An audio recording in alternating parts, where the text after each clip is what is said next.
ክብራትን ክብራንን ተመልከትና እዚ ምድላው አለሻዩ እዚ ዝርከበሉ ዘለኹ ቦታ ድማ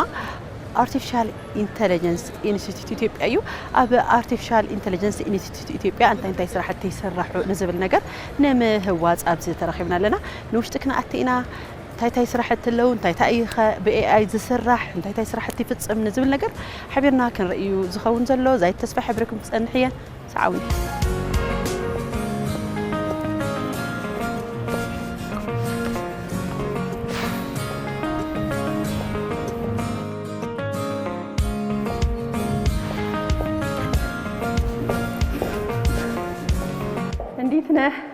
سلام سلامنا ديتنا سلامنا ديتنا زايد بالالله KTV እሺ እንኳን ደህና መጣሽ ባላቸው ባላለው አሁን የምንገኘው በአርቲፊሻል ኢንተለጀንስ ስታርታፕ ማዕከል ነው ሶ ይሄን በላቸው ይባል ሕዝን ርከበሉ ቦታ አበ አርቲፊሻል ኢንተለጀንስ ማዕከል ስታርታፕ እዩ እዚ ማዕከል ዝተሃነጸ ቀዳማይ ሚኒስተር ሃገርና አበ ፈረንሳይ ብዝገበር ውዕደት ስዒብ እዩ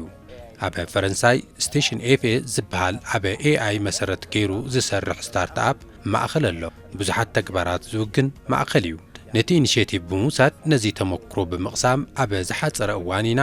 አበ ሃገርና ብኸምዚ መልክዑ እዚ ቴክኖሎጂ ተግባራዊ ምግባር ክኢልና ዘለና ብምዃኑ እዚ ማዕከል አበ ዝሓፀረ እዋን አበ ተግባራዊ ስራሕ ኣትየሎ ማለት እዩ ستارت اب سنتر ምንድነው ምን ተግባራት የሚካሄድበት በሚል ብትጀምርልኝ ደስ ይላል ስታርት አፕ ሰንተር እንታዩ እንታይ ተግባራት ይውገን ስታርት አፕ እንደዚህ ነው የሚባል አንድ ወጥ ዲፊኒሽን ባይኖርም ከስታርት አፕ ስንጀምር አዳዲስ ሐሳብ ስታርት አፕ ሓደ ውጹእ ትርጉም ዋላ እንተዚ ሃለዎ ካብ ስታርት አፕ እንትንጅምር ሓደሽቲ ናይ ፈጠራ ስራሕታት ሓደሽቲ ስራሕቲ ምህዞ ናብ ቢዝነስ መቀየር ሜላ እዩ መማል ንኽእል ኢና ንኣብነት ዝተለመደ ቢዝነስ ኣሎ ስታርት አፕ ድማ ሓደሽቲ ነገራት አበ ቀረባ እዋን አበ ዕዳጋ ዓለም ለውጥ ዘምጹ ጸገማት ፈታሕቲ ዝኾኑ ብምምጻእ አታው ምዕባይ ማለት እዩ ያንን ችግር በመቅረፍ ላይ የገቢን የሚገኝበት ቢዝነስ ነው ማለት ነው እዚ ስታርት አፕ ሰንተራችሁ ከ200 በላይ ኣብዚ አበ ስታርት አፕ ሰንተርኩም ኣስታት 200 ዝኾኑ ሰብ ሞያ ኣለው ይባሃሉ እዮሞ ምዝ ብስተኣሳሰረ ትነግረን እንተሃለወ 200 ስታርታፖች አሁን በማዕከሉ ይገኛሉ በዚህ ማዕከል ሲገኙ የተለያየ አይነት ድጋፎች ይደረግላቸዋል ማለት ነው 200 ስታርታፕ ኣብዚ ማዕከል ይርከቡ ዝተፈላልየ አይነት ድጋፍ ይግበረሎም እዩ እዚ ህንጻ ብነጻ እዮም ዝግልገልሉ ሓገዛዊ ፋይናንስን ቴክኒካል ሓገዛትን እውን ይግበረሎም እዩ ነገር ግን በርካታ ድጋፎች ይደረግላቸዋል በዚህ ማዕከል ስታርት አፕ ሰንተር አብ ሃገርና አበ ብርክት ዝበሉ ዘፈራት እኳ እንተሃለው አበ AI አድሂቡ ዝተመስረተ ስታርት አፕ ሰንተር ግና ኢትዮጵያ አርቲፊሻል ኢንተለጀንስ ኢንስቲትዩት ዝመስረቶ ስታርት አፕ ፈላማ እዩ እዚ ስታርት አፕ ፉሊ ዝገብሮ ድማ AI መሰረት ዝገብር ሓሳባት ናብ ቢዝነስ ዝልወጠሉ ፈጠርቲ ዘፈር ብዙሕ ድጋፋት ዝረኽብሉ ማእኸል ምዃኑ እዩ ኣብ AI ኢንተለጀንስ ዘሎ ስታርት አፓት ዝተመስረተሉ ኣብ ከመይ ዓይነታት ዘፈራት ዝተመስረተ እዮም በግብርና ጤና ትምህርትና ትራንስፖርት እንዲሁም ደግሞ የተለመደውን የመንግስት አሰራር በዲጂታል በአርቲፊሻል ኢንተለጀንስ በማዘመን መስክ የተሰማሩ ስታርታፖች ይገኛሉ ኣብ ሕርሻ ጥዕና ከምኡውን ዝተለመደ አሰራርሓ መንግስቲ ዲጂታል ብዝኾነ ብአርቲፊሻል ኢንተለጀንስ ወይ ድማ ሰብ ሰራሕ ብልሒ ብምዝማን ዝተዋፈሩ ስታርታፕ ይርከቡ አርቲፊሻል ኢንተለጀንስ ወይ ድማ ሰብ ሰራሕ ብልሒ መሰረት ዝገበረ ግልጋሎቶም እንትንርኢ ኢንተለጀንስ አውቶማይዜሽን personalized learning resource automation ከምኡውን ዲሲፕሊን ስፖርትን መሰረተ ገይሮም ናብ ምህርቲ ቀይሮም ናጋ ናብ ዕዳጋ ሒዞም ዝወጹ መናእሰይ ይርከቡ ማለት እዩ እዚ ማክሲመም 6 ወር ይቆያል ከዛ በኋላ ደግሞ ድጋፍ ይደረግለታል ክትትል እናደርገዋለን ምን ላይ ኣብዚ እንተበዝሐ ንሽዱሽ ተባርሕ እዮም ዝጸንሑ ብድሕሪኡ ሓገዝን ክትትልን ምስተገበረሎም እዚ ህንጻውን ከም ትርእዮ ዘለኺ በዓል 5 ደብሪ ህንጻ ስለ ዝኾነ ሓሳቡ ድማ ካብ ደብሪ ሓደ እናዓበዩ ኣብ 5 ክበጽሑ ከለው ሓሳቦም እናዕቢ እዮም ዝጓዓዙ ኣብ ሙዳእታ ደብሪ እንትበጽሑ ኦሮማይ ሓሳቦም ናብ ዕዳጋ ዝዓበየ እዩ ማለት እዩ ፕሮቶታይፕ ያሉት ስነ ልቦና ላይ መሰርታችኋል መጨረሻው ፍሎር ኦሬዲ ወደ ገበያ የቀረቡ ናቸው ስለዚህ እያደጉ ነው የሚሄዱት ማለት ነው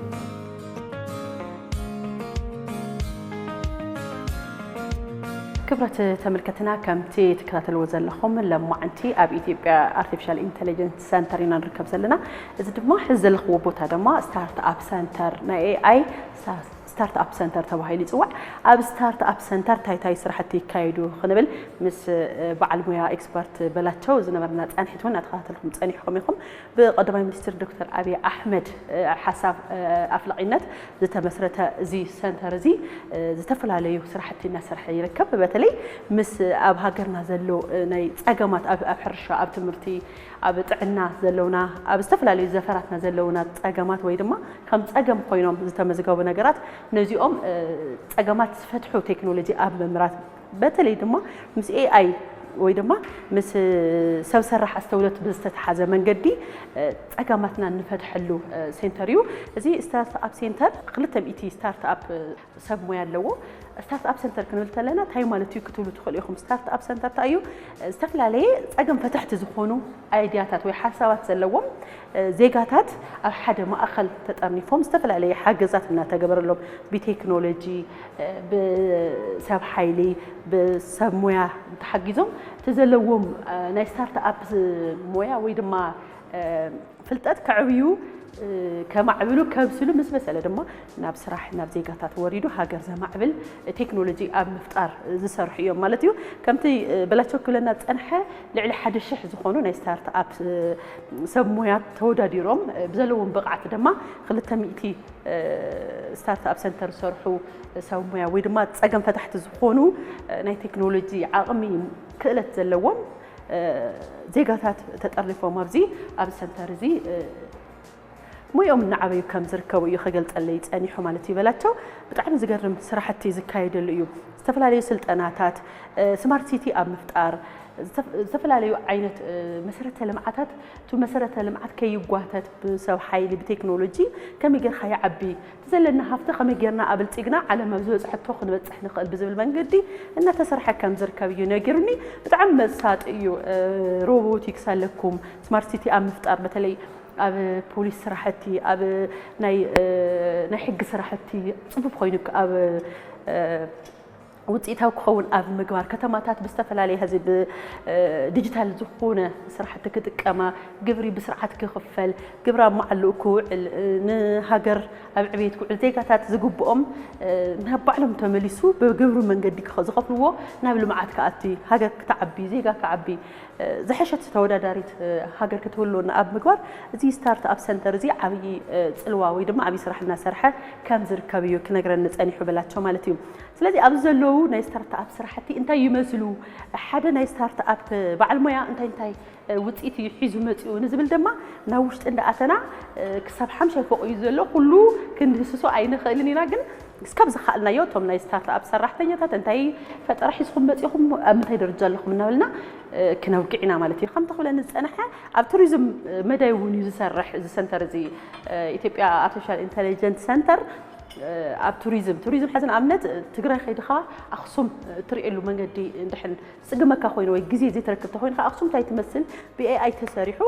أخصم كل خمسة اللي خاخوينك سمعتن أقسم كطريقان بمقبر حتى خدته وتقله من جدي توريزم خدت فلتقله من جدي زلك هابتي ترد له من جدي بزي ستارت أب سنتر زي إن ده تسرح يزرك كبيلني بعلمه يا بلاتو كم زينا خلنا بلت إحنا بتعملنا كنا مسكنا البني بتعم الجار جا مسكنا له ميجا قلت أنا ستهي قتلن دمو ستارت أبوتشو بيروحوا مني مثلا من سرقة سرندو هنا من عينتي ستارت أب حسب يزومت ميلو كتملكاتو تشاتين كان أبرنا يلا. إيش عون عندهم فلورنا يلا نابرن ياو مندنا وياو متشو يسرع environment على شو يميلو قدم قلت أرجلش نبرة. هي متملكاتو يا مجمّرة فلور يا ستارت أب وشي ميكانيو بثنو. so نمتملكاتو هني مثلا working space. علن سلك ماورات بيفلقو فوم بوزالن زاغا نمتملكاتو. زي تريو زلخي قداماي دبري ستارت أبات زركبويو. كم تتريو زلخي زي زعمسل ناي سرح بوت علنا. سلك موقع انت دليو ناي عرسن بوت علوهم. سبات كيربشو ويناب كالي بوتا كابا زخدو أبزي كفلو خوينوم. دمسم كي تسمع نخالقتون كيربشو زوكو عليو. እቲ ሓደ ድማ ብሓባር ተኣኪቦም ክልተን ካብ ክልተን ላዕልን ክመያየጡ እንትደልዩ መመያየጢ ክፍሊ እያ ማለት እዩ እዚኣ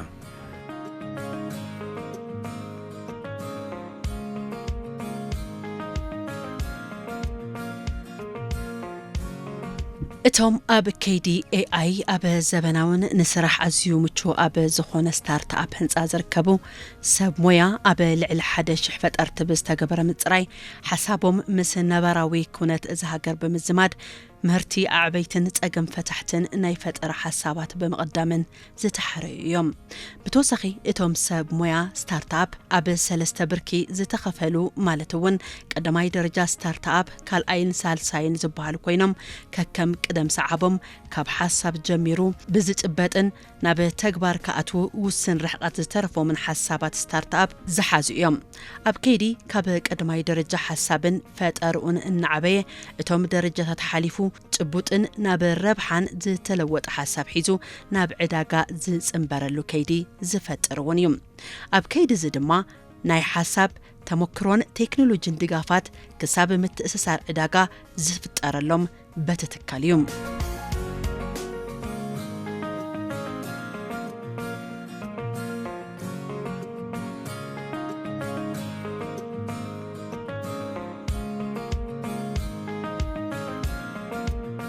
ክብራት ተመልከተና እዚ ትሪእዎ ዘለኹም ቦታ ድማ ኣብ AI ስታርትኣፕ ሴንተር ዝርከብ ቦታ እዩ ከም ተቀድም ኢልኩም ትሪእዎ ዝነበርኩም ኣብ ወንበሮም ኮይኖም ሓድሽ ሓሳብ መፍትሕ ሓሳብ ዝፈጥሩ ዘለው ዜጋታት ክደኽሞም ከሎ ካብ ወንበር ኮፍ ማል ክደኽሞም ከሎ ኣብዚ ቦታ ዝመፅኦም ኣብ ስፖንጅ ኮፍ ብምባል ወይ ድማ ኣብዚ ምዕሩግ ቦታ ኮፍ ብምባል እንደገና ንእሽተይ ዕረፍቲ ዝገብሩሉ ወይ ድማ ስርሖም ዘሳልጥሉ ቦታ ይዝኸውን ዘሎ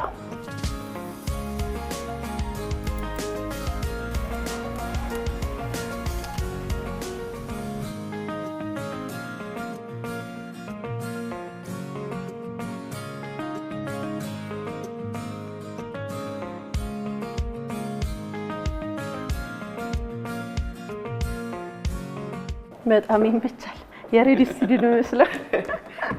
ክብራት ተመልከተና ከምቲ ሓውና ክለና ጽንሐ ኣብዚ ቦታ እዚ ኣብዚ ስታርትኣፕ ሴንተር ቀዳማይ ደረጃ ስታርትኣፕ ሴንተር ኢና ዘለና ኣብዚ ኣብ ደገ ሰባት ንኸይንርብሽ ወይ ድማ ናይ ድምፂ ህውከት ከይንፈጥር ኣብዚ ኣትይኹም ስልክ ተውጉዕሉ ወይ ድማ ዝኾነ ሚቲንግ ትገብሩሉ ኦንላይን ተውጉዕሉ ቦታ እዩ ንእሽተይ ስቱዲዮ ናይ ሬድዮ እዩ ዝመስል ብርሃና ሞያ ማለት እዩ ብጣዕሚ ፀጥታ ዘለዎ እዩ ኣብዚ ገዛዚ ብሓባር ናብ ሓደን ካብ ክልተ ንላዕሊ ኮንካ ምውጋዕ ወይ ድማ ሓሳብ ምልዋጥ ትደሊ ዘለኻ ኣብዚ ዓንቶ ዝነገርናኩም ዘመናዊ ዲጂታል ዝኾነ ናይ AI መጋረጃ ዘለዎ ተደሊኻ ንደገ ዘርኢ ትገብሮ ተደሊኻ ድማ ከየርኢ ትገብሮ ብሪሞት ተጠቂምካ ትሰርሖ ኣብዚ ክፍል ኣሎ ካብ ክልተ ንላዕሊ ኮይንካ ምይይጥ ወይ ድማ ወግዕ ተካይደሉ ማለት እዩ ኣብዚ ድማ ስልክ ክትወግዕ ከለኻ ኣብዚ ውሽጢ ኣቲኻ ስልክ ምውጋዕ ናይ በይንኻ ምይይጥ ወይ ድማ ዙም ሚቲንግ ምግባር ዝከኣለሉ ሴንተር እዩ ኢድኒ በዓል ሞያ ማለት እዩ ልገርም ቴክኖሎጂ ወይ ድማ ልገርም ምዕባለ ዘለዎ ስታርትኣፕ ሴንተር እዩ ኣብዚ ድማ ከም ተቀድም ኢልና ክንሪኦ ፀናሕና ናይቶም ቀዳማይ ደረጃ ስታርትኣፕ ሴንተር ዘለውሉ ወይ ድማ ብሓሳብ ደረጃ ዘሎ ምህዝኦም ጋር ዝገብሩሉ ቦታ ኢና ንርከብ ዘለና ሓደ ክልተ ብቋንቋ ተረኺበ ድማ ብዝበለጠ ተዚ ኮይኑ ድማ ሓደ ክልተ ብትርጉም ክነውግዖም ኢና እንታይ ዓይነት ሓሳብ ሒዞም መፅኦም እንታይ ዓይነት ፀገም ክፈትሑ ኣብ ድልውነት ይርከቡ ንዝብል ድማ ሓቢርና ንሪኦ ዝኸውን ሓዝውን ሰና ፅንሐ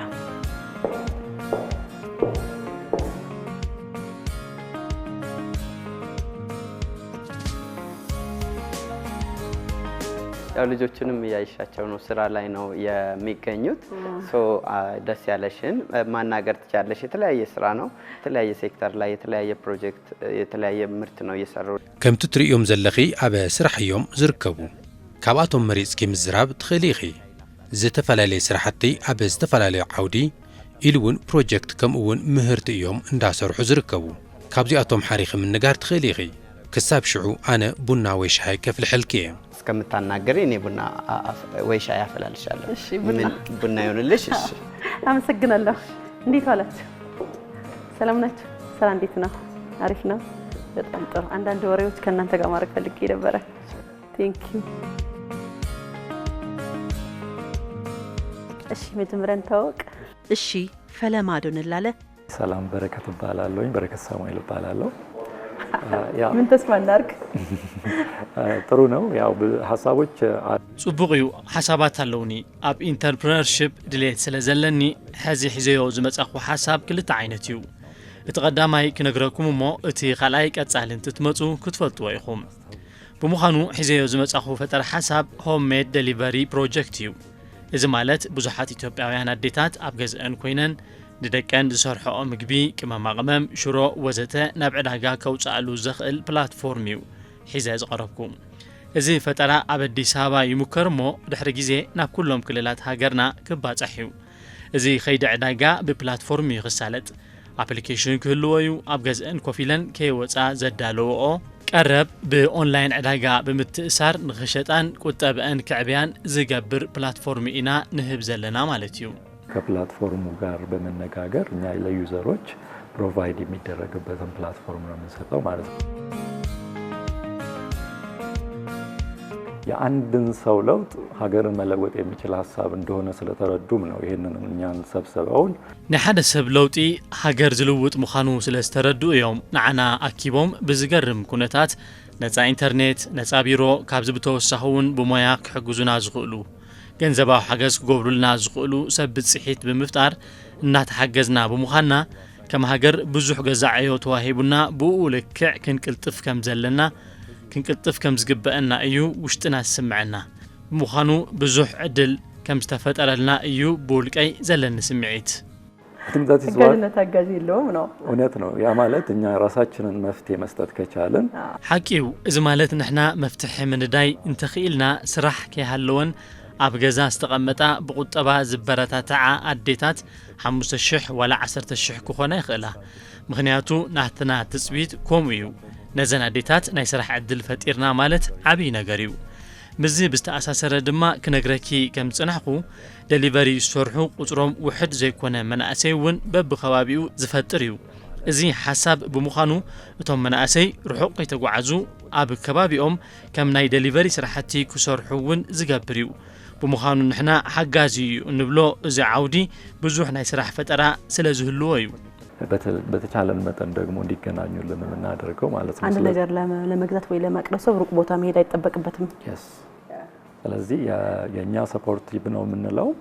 we can create a lot of job ማለት ነው። በዚህ ውስጥ ብዙ የስራ እድሎች ይፈጠራሉ። ከአንድ ሰው 1,000 10,000 ምናምን ብዙ ያው ሌላ ሀገር ላይ ያለው ልምድ እንደዛ ስለሆነ በዛ ውስጥ ነው እኛ እናልፋለን ብለን እናምነውና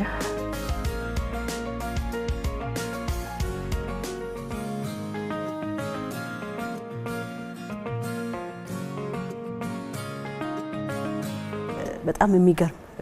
እድል ነው። ቀላል ነገር አይደለም። እዚህ ታቅፈ ሌላ ነገር እንዳትሰራ የምትደረግበት ነገር አይደለም። ይሄ ራሱ በጣም ወድጄዋለሁ። ብጣዕሚ ዝገርም ዕድል እዩ። ቀሊል ነገር ይኮነን። ኣብዚ ኾንካውን ካልእ ተወሳኺ ስራሕቲ ከይትሰርሕ ዝገብር ይኮነን። እዚ ዓርሱ ብጣዕሚ ዝፈተኸዎ ሓሳብ እዩ። ከም ሓሳብ ብዙሕ ሰብ ብዙሕ ሓሳብ ከልዎ ይኽእል። ንሓሳቡ ባይታ የለን፣ ገንዘብ የለን፣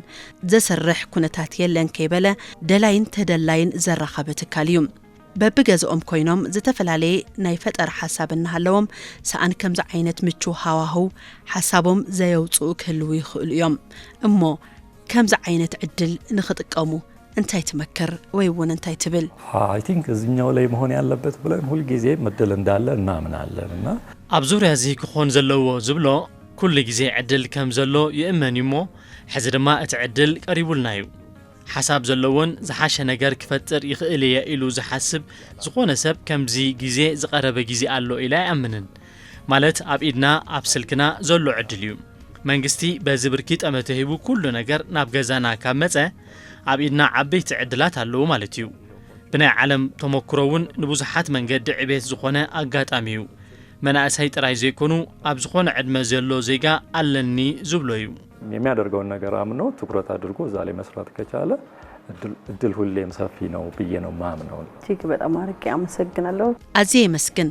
ካብዚ ዝነገርካን ሓሳብን ክትነግረኒ ግዚኡ ዘይበጽሕ ሓሳብን ብተወሳኺ ካልኦት ተወሳኺ ፈጠራታት ወሲካ ደጊምና ከም ንራኸብ እምነተ እዩ። ይቐኒለይ።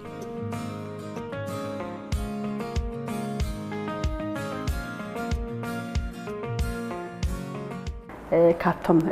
قدمي درجة ستارت أبات حديقة زي ستارت أب زين أخان تعدل فترة الخا كم يتريقه؟ هجيت جزء ناي ستارت أب يزبح الجزء أنا ناي 4 تزخون سرح فترة دوني جن كلبيان AI زي يزمت أخو جن كم فلتوا ناي ترافيك حدقة كاب عدنا محالفه بعالم درجة أتقامي درجة بتحله كم ناي إثيوبيا ريبورت ببقى عمت كان كاب 14 سنة نلعب نموت بس عصب أطري مخبرين قليلين حدقة يقالت عمتاي 14 كم كمان كنا لندن ما صحيح زي ما تزلوا بس عصب دما مقليلين خبيدين حدقة يقالت كم عدنا نبرة دما 13 بليون زقمت نبات يطفى زي دبل اتش او زوج خم تريو حجي زي حدا كان كاب حدا اوتوبس كندي سبينا مثلا زي صقم ياو نبز 5 نخيل له قدما بليز جمركو يو تشكركاري ماكينه زقطم اوتوماتيك ديفايس يسرح تايز قبري مالتي حدا غاز قمص دي تايز قبر انا جنحني ماكينه ايه لان قطامي نازورنا خنكل كلنا بيما بصقام زساغرو سبات وي ماكينه قطمنا دويلنا كحالفكم نجبرومو بصقام وي بيمان دريبو زمص ماكينه ግን ደውነ ዝብለሉ ሲስተም አይተሰርሐን በصقام ወይ በየማን አጂ ከም ልምዲ በصقام መኪና ደሪቡ ዝመጽ አጂ ብልምዲ በصقام ኢድና ወጪናይና ምልክት ንሐማ ከገርመካ ከም አይነት ሓደጋታት ድማ ከበድቲኦም እቲ ጽናዓት አይሪዮን ያን በዝሳገር ዘሎ አይሪዮን እቲ ዝሳገርም ስፒድ አሎ ደሪቡ ዝመጽ ስፒድ አሎ ስለዚ ዘታረቅ ፕሮጀክት እዩ ያው ተሰርሑት ፕሮቶታይፕ መስርሕና ፕሌት ገይሩሎ አይምሮይ ንብረትን ፓተንት ተውጽና ካብ ዝመልከቶ መንግስት አካላት ካብ ሚኒስተር መስሪያ ጀሚሩ ድጋፈን እውቅና ረኺብና ኣለና ማለት እዩ በጣም ጥቡቅነት መኪና ተጠውን ክብል መልእኽቲ ዝህብዲ ወይ ድማ ነቲ ዝሳገር ሰብ ሓደጋ ከም ዘሎ ዘመላኽት ቴክኖሎጂ ድዩ ነተፈጠራ ነቲ ደሪቡ ዝመጽ አሽከርካሪ ምልክት ዝህቦ እዩ ሰንሰር ዝገብሮ ምልክት ሕቦ ማለት እዩ ንሱ ሕጂ እንታይ ኢና ገይርናዮ ቅድም ቢልና ዝወዳእናዮ ማኑዋል ከም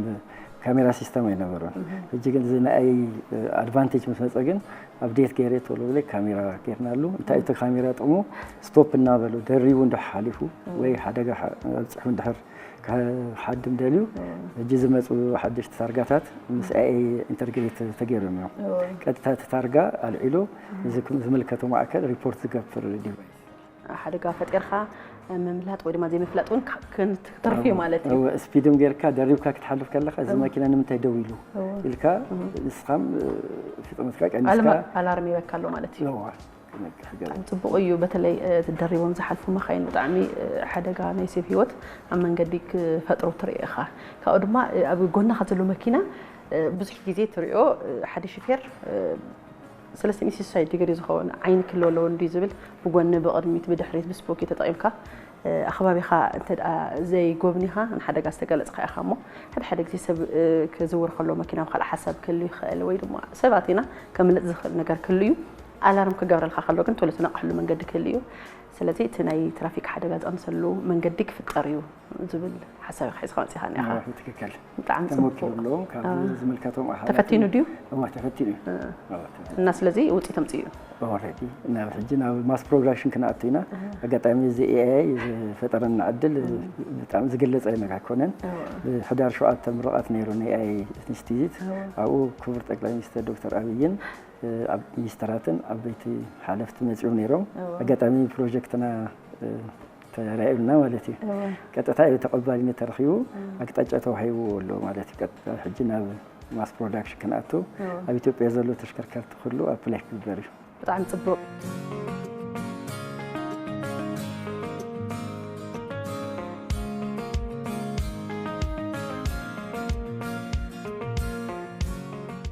زي ستارت اب سنتر زي كاب صقم مفتاح بتوساخي نتخب ناي امرو فطره واننتون كرغاغط كمزغب كمو دما بسان تكنولوجي بسان حيل سوي بسان ገንዘብ ወይ ድማ بسان عداغن ተጠቃምን ሸያጥን مرخب ዝተርፍ ዝነበረ መፍትሑን ዘምጽዩ ዝብል حساب ኣሎ እዝና አኹም ዓቢ ዕድልዩ እዚ ስታርትኣፕ ሰንተር እዚ ክፍጠር ተሎ ሎሙ ኣብ ስታርትኣፕ ሰንተር ተጠንፎም ትሰርሑ ዘለኹምን ንቐጻሊ ድማ ንኣኹም ሪኦም ናፍቲ ስራሕ እሱ ክጽበሩ ዝኽእሉ ዜጋታት እውን ዝተባብዒ ዝብል እምነት ኣለኒ እሞ ንስኻ ከም ሓደ ናይ ስታርትኣፕ በዓል ፈጠራ እዚ ሰንተር እዚ ተዘይህሉ እንታይ ክትርፈኒ ነይሩ ኢልካ ትሓስብ أنت وهم زول كوي أجل يا أونلاين هنا أنا بروجكتي زدقف نجار إذا كتاتل إن أنا واحد جزء وسيدو له من تأجر جزء وسيدو financial problem يو بانكتات يعني أيديا فاينانسي كجانا حزي تتجمع بزلو finance program له حدش نجار نمقبل نوعلو نبته هرتسب كاب من جست أخل ويم كم تخلو تزيخونه يعني مقبل متأجر له جن أب حيوتي أنا بزقدمي أب صبح الدليني أي زمل لما ولده زنستيزيت أنا زمني ونقرني كده فترات مسرحنا نيرنا جن إذا أدت سلا زي نبرة ياو نستيزيت أب كل عالم قدم تبادل استثمار حلو كم فاونديشن يقام نستيزيت يقام أو يوت بروجكت معيلو زوجنا إذا قطعمي قليل يكونن بزرخو قطعمو أبلاي غيره يا بروجكت يتمريسو أبزاتنا لنا قدما يبز بيرو كم تريو ناي صمونا وتايو ايفن هذا سربرايز أبز مساعتو كاي هذا بروجكتم كريت غيرلو وسيخه نفتر عام حافيلو جينس كسالي يا لاونش كن غبرينا بروسيس باتنت نا ملال فترو ليلو مالك لازم بحد تطواي بالنيه ايوه حسابون اربع دني يروح حموش تغيريو ايوه تاي حد صحفات سب ببهر يفطر ايو ابرسو بس حسابات هلو ግን ዝፈጥረሉ ቦታ ከባቢ ምቹ ከባቢ ምቹ ቦታ ሓጋዝ ነገር ተረኺቡ እዩ ግን ክፈጥር ዝኽእል እምበር ኩሎም ሓሳባት እንድሕን ምቹ ቦታ ዘይረኸብ ከሎ ናፍቲ ካልእ ናፍቲ ናይ ህይወት ጣጣይኻ ትጎይሞ ጽቡቕ ዕድል ፈጢርለይ ዝብል ሓሳብ ይነካ አይወ አጋጣሚ ሓሳብ መጽልካ ከምዚ ጽሞና ቦታ እንተዕ ዘይኮን ይጠፍእ እዩ تسوي سيل لك اللخو ايديا እና ቶሌልካ ክሬት ጌርካ መስፈርታት ሕዞ ማለት እዩ ዝቢሮታት ሪዮ ኩሉ ዝተማለዩ ኢንተርኔት አክሰስ አለ ክላውድን ሕዚ ነተመቻቸውና እዩ ኢቨን ዝደልያቶም አክሰሰሪ ክገዝኡና እዩ ናይ ፕሮቶታይፕ ኦርደር ጌርና ሪኩዌስት ፎርም ያናፈን ስለዚህ good opportunity ናአና ዝመጽዕድል ቀጻለ ዝንስቲዝ ባአና ዶ ዝብለ ይኮነን ቀጻለ መንእሰይ መሎ ወለዶ ዝመጽሎ አብይ ዕድል ተጠቀሙሉ በዘጋጣሚ አድቫይስ ገብር ዝጸገም ዝፈትሕ እዩ ዘሎ ቀጻለ ያው ተወሳሳል ፕሮግራም ከምንራኸብ ያምልኝ ክብረት ያብልኝ እሺ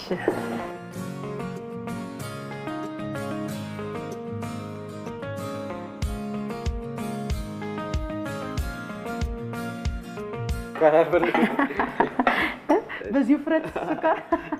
ግን በጣም ካልመረረኝ ነው ከመረረኝ ግን አርግበታለሁ ግሬ ነው ቡናው እንዴት አገኘሽው አሪፍ ነው ወደድሽው እሺ እንዴት አገኘሽው አጠቃላይ እንዴት ነበር ቆይታሽ በጣም ይገርማል ማከሉ እንዴት አገኘሽ ማከራስ ነው ከዚህ ከስራ ወጥተ ወደዚህ መጣ ደግሞ ቡናና ሻይ ሲያስፈልክ ደግሞ ወደ ውጭ መውጣት አይተበቀበህም ስለዚህ እኔ በቃ በጣም ወድጄዋለሁ በጣም ነው ማመሰግነው ኤአይ ስታርትአፕ ሴንተር ከጠበቅኩት በላይ አግኝቻለሁ በጣም ምቹ ዘመናዊ ጊዜውን ያዋጀ በተለይ ለትውልድ ደግሞ የሚጠቅም አገሪቷ ደግሞ በዚህ ከቀጠለች በጣም ዝገርም እዩ እዚ ማእኸል ምህላው ካብ ስራሕ ናብ ዝመጽእ ኻድማ ትኩስ ነገር ከድልይካ ከሎ ንደገ በመውጻእ ግዜ ተባኸነን እዚ ቀረብ ምህላው ግዜ ቆጣቢ ገብሮ ኣነ ብጣዕሚ እፈትየዮ بطعم إذا مسكن إذا ما أخلك هابز تتصبخون لعلي رخيبيو متشو زمناوي نجزي زمتن بحلفي نمز أولدهم لعل روحة ذهب هجرنا بزت قطيلا صباح جهود مخانو زملاخت سنتر كوين رخيبيو صبو تصفى ذهب سرحيو እንግዲህ ቀጣዩ ትውልድ ደግሞ ይሄን በማየት ሐሳብ ያለው ፈጠራውን ያመጣ እዚህ አፕላይ የሚያደርግበት ሰንተር ነው ማለት ነው እንደዛ ይሆናል